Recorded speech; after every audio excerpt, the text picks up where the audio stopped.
Yo, what is going on, boys and girls? It's your boy, Royal Stoners here, back again with another story time video.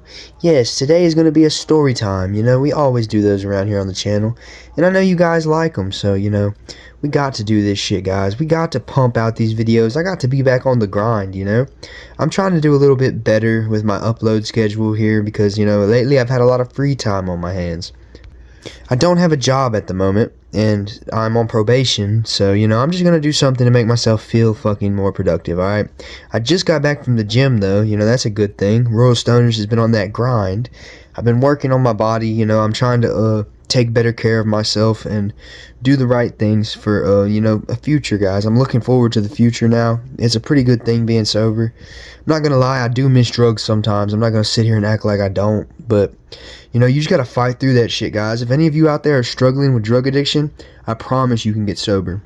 If I could get sober, anybody can do it. I'm just being 100% honest, guys. I was doing fucking meth, fentanyl, Xanax, everything you could imagine.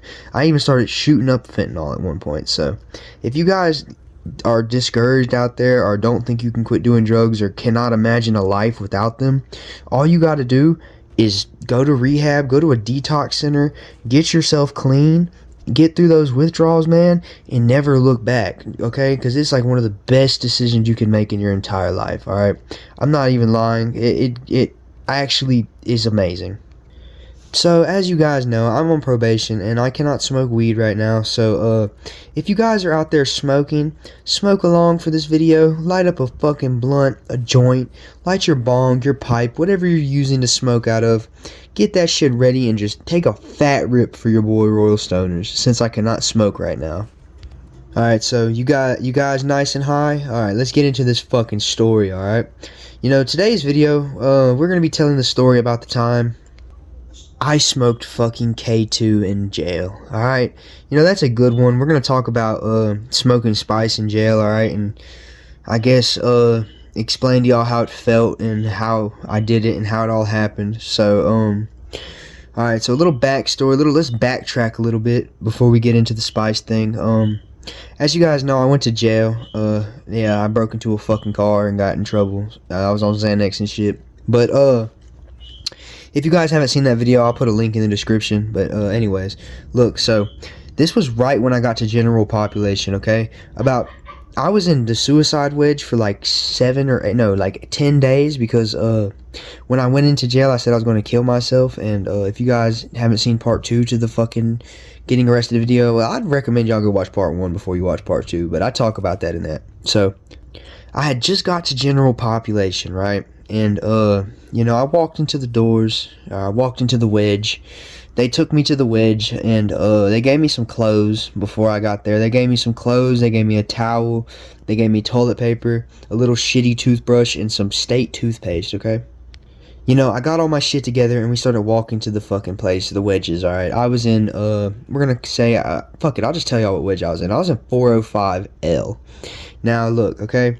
We were, thugging out in that wedge, alright? I'm just playing. It was one of the lamest wedges I've ever been in, but we were smoking, okay? So, look, I walked into the wedge, right?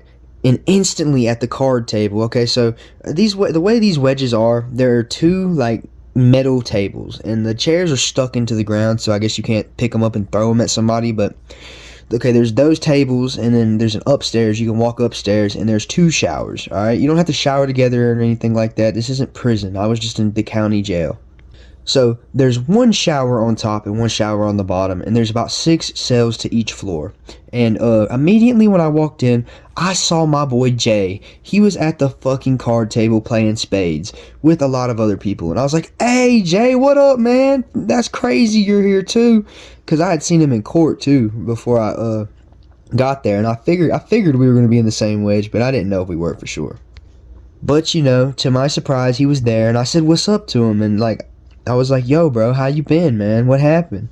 And he just sort of explained his story to me, you know. Told me how he got in there. He got in trouble for methamphetamine. He got caught with some meth, and he got a possession charge. And he also had a pistol charge. He got caught with a pistol, too. He got receiving stolen property, I believe. So, you know, I'm just standing beside Jay, talking to him, right? And I introduced myself to everybody else, and they were calling me Baby Trouble, okay? Because that's my mama's name. And Jay just said that's Trouble. So I was like, okay, I guess I'm gonna go by Trouble, our baby Trouble. So look, we were playing fucking spades or whatever. They were playing spades, and I was watching them. And I started noticing these people going back and forth from the door, right? The door that was to the other wedge. And you cannot go to the other wedges. They were just going back and forth to the door, knocking on it and shit, and putting stuff under the door and stuff. And I didn't know what they were doing at this time, but I kind of had an idea it had to do something with drugs. Or it had to do something with them talking to each other through the doors. So, I was curious. I was like, what's going on there, Jay? What's happening? And he was like, oh, Royal Stoners, that's just them getting some spice. They're about to go smoke some Joe. And I was like, what? I was like, tell him I want in. I want to smoke some fucking Joe. And he was like, oh, yeah, bet, I got you, man. Let me get done with this card game, and I'll go let him know you want to hit it, too. So, I was standing there beside him, patiently waiting for him to go let them know that I wanted to smoke some spice, too. And, right, so look, they were, doing that shit. They came up to Jay, and Jay was like, hey, let Royal Stoners in on it too. He said he'll give you something. He wants to hit it too. So I was like, alright, fucking bet, I'm in on it now. So they said I could. They said I'd have to pay a soup, and I was like, alright, that's straight, that's cool with me. So we waited for a while. They had already smoked some earlier that day, so they were waiting until about I think 4 o'clock, so that we could smoke that shit. Okay, so they lock all the cells at 6 o'clock in my jail at 6 p.m. We're out from 8 to 6 p.m. every single day, which is pretty retarded. We only got about 8 hours to do whatever we want. So, 4 o'clock rolled by. We got our sack lunches and shit, and I gave this dude my soup, and they ended up knocking on the fucking door next door to get a Wi-Fi or a wick. I don't know if you guys know what that is, but it's fire, okay?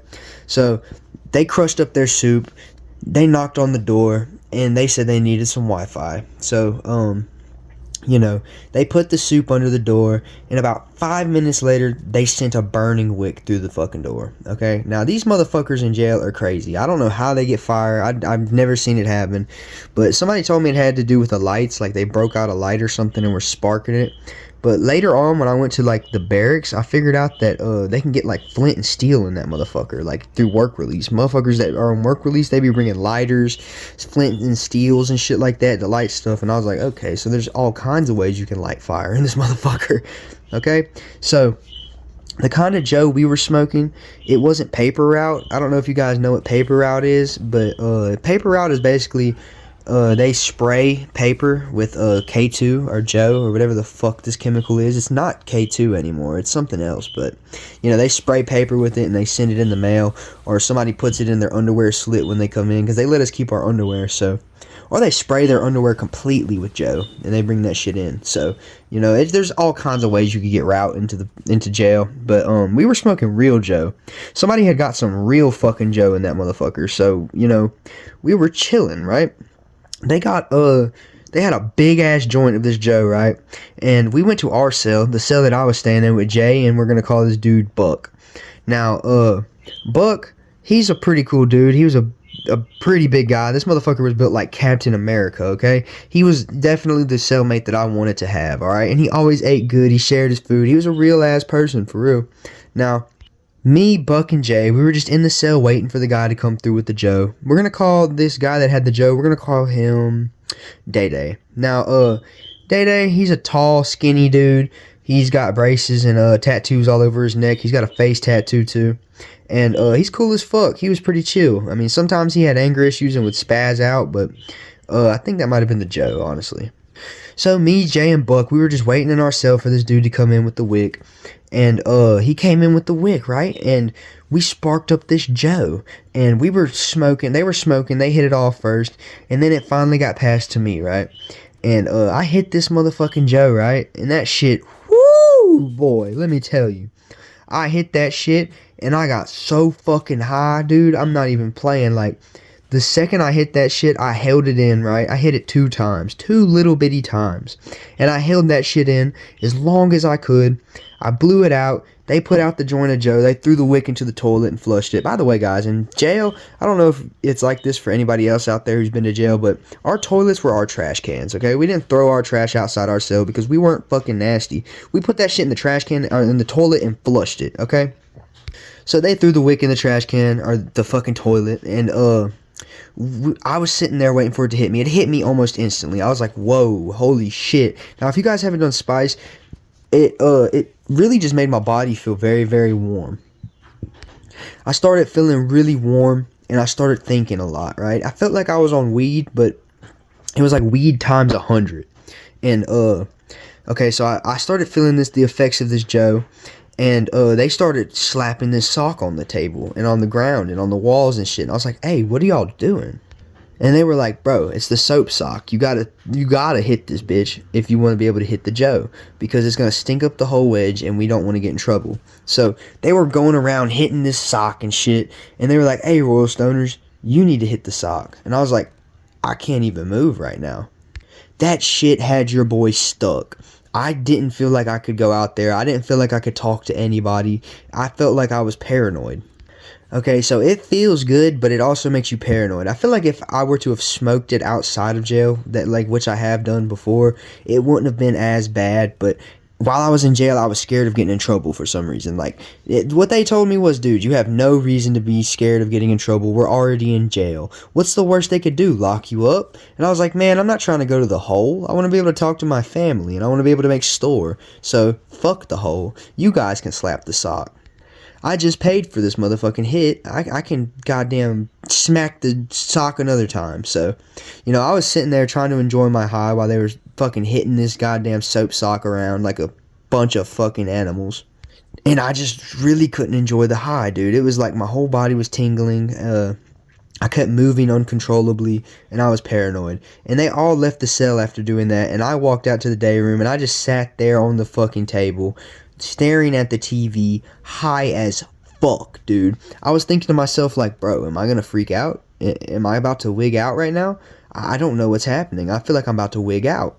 And, everybody was like, yo, are you good? And I was like, yeah, I'm good, man. I'm chilling, bro. I just acted like I wasn't fucking paranoid at all, but obviously they could tell because I was, like, moving around a lot on the chair. Like, while I was sitting down at that table, bro, I was, like, jerking and moving uncontrollably and shit. And everybody kept looking at me, right? And I overheard people talking, and they were just like, man, this boy looks lost. And I was just thinking to myself, like, man, y'all don't know, I just hit the fucking fattest 2 hits of Joe I've ever hit in my life. I mean, it wasn't that big of hits, but I still felt high as fuck, okay? Now, the high doesn't last that long, guys. I would say it really only lasted about 30 or 40 minutes, man. Like, for real. So, I was sitting there trying to enjoy my high to the best of my ability, and eventually it wore off. And when it wore off, guys, I just got this overwhelming sense of, God, I really need some more Joe. Now, that shit is so addictive, it's not even funny. I do not recommend doing spice out there, boys and girls. It is one of the most addictive things I have ever done in my life. Honestly, I would say it is almost as addictive as fentanyl and meth, okay? In the high, it's not even worth it, man. Like, it feels uncomfortable. It feels dirty. It doesn't taste good by any means. That shit tastes like burning plastic or something. I don't know. It just tastes really, really weird. It tastes like chemicals. Almost, honestly, it almost tastes like fucking bug spray. If I'm just being honest, it really does. Maybe it was bug spray. I don't know. It looked like the Joe that we get on the streets, but, I was, my high wore off, and, I was instantly fiending for more Joe. So I went around and I was asking the guys who I smoked with, I was like, man, when are y'all going to get some more? And Day, he was like, you know what, man? Since you paid for that soup, I got you, bro. Since you gave me that soup, if you guys don't know what a soup is, I'm talking about ramen noodles. We just call them soups in jail. But, so he was like, here, you can have the rest of the joint. It was about a half a joint of Joe. He was like, here, keep it. I don't even want it. And I was like, fucking bet. He gave it to me, right? And I gave it to Jay so that he could hide it for me. And, Jay hid this fucking joint of Joe for me for a little while until he had to leave. But, that was my experience with smoking spice in jail. If you guys enjoyed this video, let me know down below in the comments. I know this was a short one, but as I said in the beginning, I'm going to be making more videos here soon. I'm going to be making more in the future, so just get prepared for that, alright? Get your socks on and get prepared for them to get knocked the fuck off, because Royal Stoners is back, baby, and I'm going to be making more videos soon, alright? So, yeah, guys, if y'all did enjoy this video, let me know down below in the comments. I always like to know how you guys feel about the videos, and, yeah, I hope you guys have a good day, and I'll see you on the next one. Peace.